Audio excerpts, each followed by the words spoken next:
माँ के आंसू। राधा बहन का इकलौता बेटा अमेरिका में रहता था।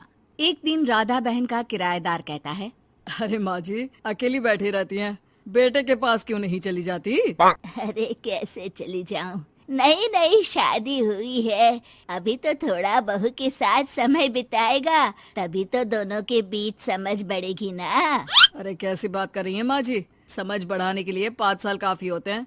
5 साल की शादी को कोई नई शादी नहीं कहता। हाँ वो तो है, आया था पिछले साल उसका फोन, पूछ रहा था कैसी हो, पर अब तो काफी साल हो गए, कोई फोन भी नहीं आता। तभी फोन की बेल बजती है। लो 100 साल की उम्र है, आ गया मेरे मयंक का फोन। अच्छा, कैसे पता कि ये फोन उसी का है? अरे कैसे पता नहीं चलेगा, माँ हूँ मैं। अरे रहने दो माँ जी, 1 साल से जिसका फोन नहीं आएगा वो अब क्या करेगा? होता भी वही है, फोन पर मयंक है। कैसी हो माँ? अरे बेटा, तेरी आवाज सुन ली, अब तो मौत भी क्यों ना आ जाए, बहुत याद आती है बेटा। माँ मैं वो ऑफिस में था। अच्छा माँ, वो रीना बोल रही थी कि तुम अकेली रहती हो इंडिया में, वो ठीक नहीं है। अब बुजुर्ग भी तो हो रही हो, अकेले पकाना खिलाना, वो चाह रही है कि अब तुम यहीं आ जाओ, हम लोग साथ रहते हैं ना। राधा बहन की आंख से पानी गिरने लगता है, वो कुछ नहीं बोल पाती। माँ हेलो, सुन रही हो ना माँ? हाँ बेटा, तेरे साथ रहूंगी, सुबह शाम तुझे देखूंगी, और क्या जीवन में है तेरे पापा के जाने के बाद। तभी बीच में बेटा माँ को रोक देता है। हाँ हाँ ठीक है माँ, तो मैं आता हूँ अगले हफ्ते तुम्हें लेने के लिए। राधा बहन को तो मानो बुढ़ापे में किसी ने पंख दे दिए हो, उड़ी जा रही थी पूरे मोहल्ले में। अरे वो मयंक आ रहा है, अब तो अमेरिका जा रही हूँ मैं, वहीं रहूंगी। अच्छा है मौसी, आपका जीवन देखकर तो मुझे भी रोना आ जाता था। कोई बात नहीं मौसी, देर से ही सही सब अच्छा होने वाला है अब। राधा बहन दौड़ दौड़ कर सामान ला रही थी।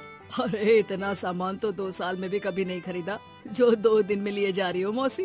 अरे बेटा आ रहा है ना अमेरिका से। अच्छा, तो पकवान बनाने की तैयारी चल रही है? हाँ बिल्कुल, उसको बेसन के लड्डू बहुत पसंद है। रात भर भूनना तलना ये सब प्रोग्राम चलता रहता है राधा बहन के घर में। और फिर वो दिन भी आ जाता है जब बेटा घर आता है। कौन? माँ मैं मयंक। ये घर का क्या हाल बना रखा है, न सफाई न धुलाई, कैसा लग रहा है ये घर? घर तो ऐसा ही था बेटा, हमेशा से, बस तू थोड़ा कमजोर लग रहा है। क्या हुआ बेटा? ये कमजोर नहीं, फिट होता है माँ। वैसे और बता, क्या हाल है तेरे? बेटे के मुंह से हाल पूछने का अंदाज भले ही फॉर्मेलिटी वाला हो, लेकिन राधा बहन की आंख फिर भर आती है। अरे यार, ये तुम्हारी हर बात पर रोने की आदत न जाने कब जाकर खत्म होगी। सही कहती है रीना तुम्हारे लिए। रीना बहू क्या कहती है मेरे लिए? यही कि बस यही एक आदत है तुम्हारी माँ की, इमोशनल ब्लैकमेल। अरे यार, अब इसमें रोने की क्या बात है? ना ना कुछ नहीं, बहुत दिन बाद तो घर आया ना तो क्या रोएगी? हाँ क्यों? अच्छा ये ले, तेरे लिए रात भर बैठकर ये बेसन के लड्डू बनाए हैं, और ये अचार तुझे बहुत पसंद है ना? पसंद है नहीं माँ, पसंद थे।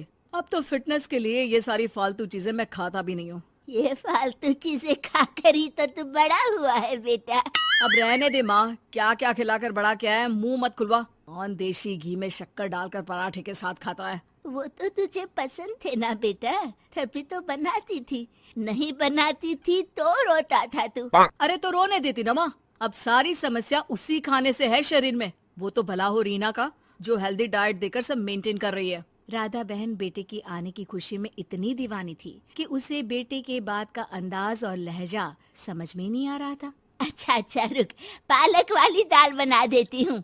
रहने दे माँ, मैं होटल से ऑर्डर कर देता हूँ। इतने साल बाद होटल का खाना, माँ के खाने की याद नहीं आती थी।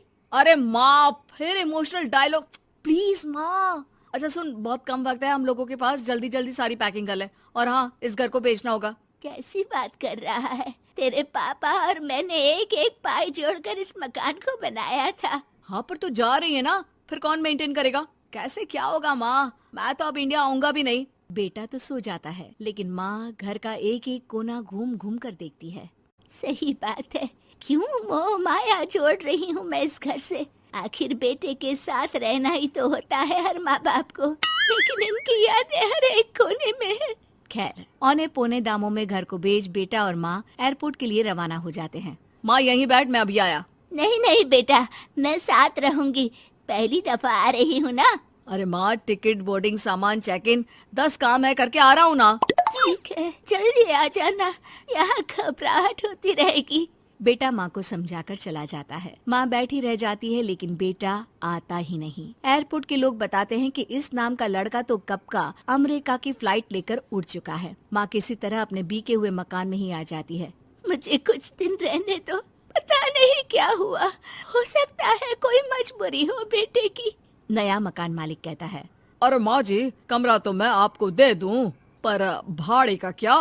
पति की पेंशन भी है भैया।